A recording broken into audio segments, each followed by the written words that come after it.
Okay. Hi, everybody. This is Steve Sebedowski, and as promised, we're doing a Facebook Live with Colonel Rob Maness, and really glad to be able to talk to the Colonel once again. Last time we had a chat, it wasn't via Facebook Live. So good afternoon, Colonel Maness. How you doing, Rob? I'm doing great, Steve. Thanks for having me back.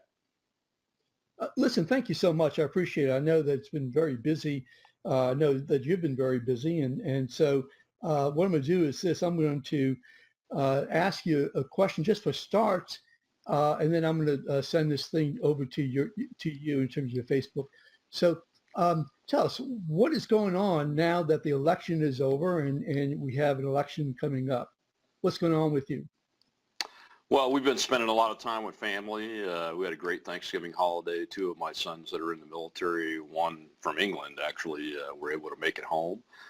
So we've been doing that and getting ready for Christmas now. My boss, Candy, is very, very efficient when it comes to Christmas decorations and things like that. So we've been working real hard the last few days to get the house ready for Christmas, and we're looking forward to that. I've been, watching the Trump administration names come through the cycle, I guess, along with everybody else, and comment on them every once in a while. And we've been doing different radio interviews when folks want to talk about the nominees and those kinds of things. And my grassroots team has been helping the GOP in the state. We got called right away. So we've got folks that are working on the grassroots effort to get out the vote on December 10th for the runoff election for the U.S. Senate. So right now, obviously, you're looking at what's going on nationally and your views at this point in time. I know it's still very early, and I know everybody is, whether you're on the winning side or losing side, you're relieved. So from your standpoint.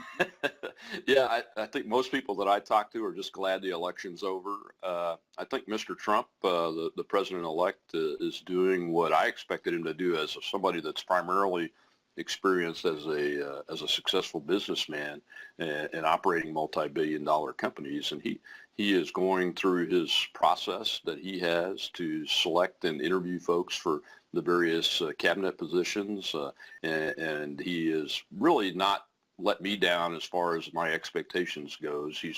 He appears to be picking a mix of folks that are aligned with different factions in the Republican Party in some cases, but also picking some folks that are new from outside government and other agencies, and that's what I would expect a businessman to do. And I think he is quite appropriately being very transparent about the process.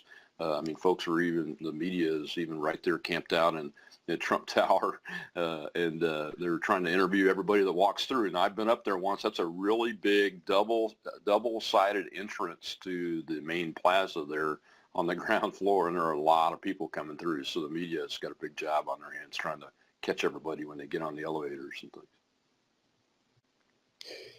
So transparent. Explain why and how do you feel like he's being, or his campaign, or now transition is being transparent? Yeah. Well, I think we haven't seen this in in several different presidential administrations where people are actually being seen going to meet with the president-elect, and he is highlighting it. He's actually giving feedback direct to the public when he leaves a meeting as to what he thinks about it, and what he thinks of the feedback on the person themselves in a limited way. But I mean that's pretty transparent, and I think he realizes, and his team recognizes, that he's got a certain base at the grassroots level that really supported him, and he thinks, I believe, that they deserve to have at least that level of knowledge as to what's going on. Now, they're not going to agree with all of the picks, I don't believe. I think that you've seen a big dust-up over the Mitt Romney discussion and the interviews with him, even coming out from his campaign manager, Kellyanne Conway. So people aren't always going to agree. But I think Trump's a businessman, and he's doing what a businessman would do. He's trying to find folks that have the right skill sets that he's looking for, regardless of what faction or what they did during the campaign. And I think that's a good thing. Great, great. Now, I did share it with you. You can check your message on Facebook and go ahead and share if you like. In addition to that, if anybody has a question that they want to ask, I'll be looking at my little globe here, and I'll be able to check your question, any comment also, and be glad to go ahead and mention you, etc. Those people who are commenting. And lastly, share the video with others. I'm really pleased that Colonel Maness is with us today and be able to answer your questions and my questions. So, yeah, big news in terms of carrier. Yeah, that's great. That's great news. Some people are giving the president-elect and vice president-elect credit, which is, I think it's due that they're already working for the working people of America by getting Carrier to agree to keep those 1,000 jobs here in the United States. And that's why I think there was a lot of crossover voting to Mr. Trump from the blue-collar side on the Democratic Party. I think he got a lot of crossover, at least anecdotally, from what I saw out and about the country and in the state. It just so happened it was in Indiana. Of course, that's where the vice president. So I'm just, I guess you could argue that, hey, why didn't this happen before? But it is happening. I understand there was some sweeteners. Any idea in terms of what actually happened, what transpired? I've heard the same things that you have, probably, as far as maybe some tax breaks may be involved, but I haven't seen any real details yet. So, why didn't it happen before? I'm not sure.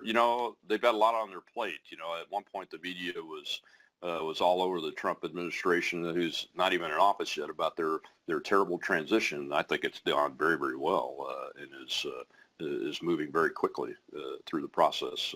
But it is what it is, and the outcome is great to have.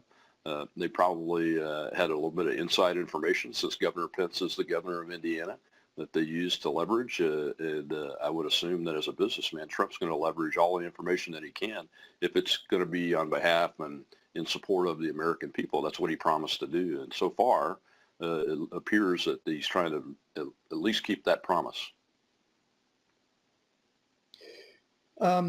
Now, in terms of draining the swamp, do you feel like he's really out there? He is draining. I mean, obviously, the two projected picks in terms of commerce and treasury seem to be a little bit inconsistent with the draining. It depends on what he meant by that. When I said drain the swamp, when I developed that hashtag in 2014 and 2015 with Gator Pack, we were talking about draining the swamp inside of D.C. and getting the career politicians and the lobbyists out of the group. I think to a degree, when he fired Chris Christie as the transition manager and fired all the lobbyists that were being brought in by Mr. Christie to do that, that's what his intent is.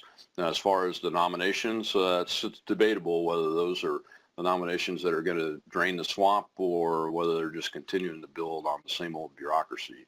The one thing you can say about Treasury and Commerce is they are outsiders from a government perspective. They're not part of the current political establishment inside D.C., and they haven't been in politics before. Now, having said that, one guy is a Goldman Sachs guy, and just like Tim Geithner was from Wall Street under President Obama, there's some things about that I have some concerns with, and I think the grassroots folks do too, that believe in the Drain the Swamp hashtag, because what we're looking for is a complete clean slate as much as possible to get at those bureaucracies and get them under control for the American people. I think that's what people see out here, is that a lot of them believe the bureaucracies have grown so large and they're unelected folks, and with the tendency to overregulate that's been going on the last few years, especially, folks are very concerned in what they see happening in their lives. I'm just kind of curious. You just ran a race for U.S. Senate, and it coincided, obviously, same time as the national election. And did you see anything inconsistent between what happened here in Louisiana and what happened nationwide in terms of Uh, just the feeling, the emotions, etc.?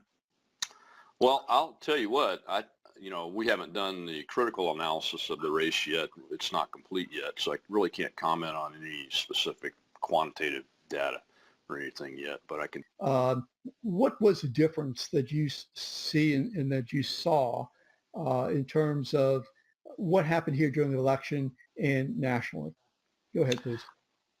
Well, I think nationally, folks were going for Mr. Trump as the outsider, somebody that had not been part of the political establishment, not from inside the Washington, D.C. Beltway, and that's what folks want because they see a need to really to get step back a little bit from this entrenched bureaucracy and these career politicians and put somebody new in there. But I didn't see that in the down ballot effects from what we saw and have seen around the country. Now, our race here at the Senate level is not finished yet, but the two nominees have been in politics for many, many, many years and would be considered career politicians. So the down ballot effect of going for the outsider that had not been part of the political establishment really didn't have that much of an effect from what we could tell. Okay.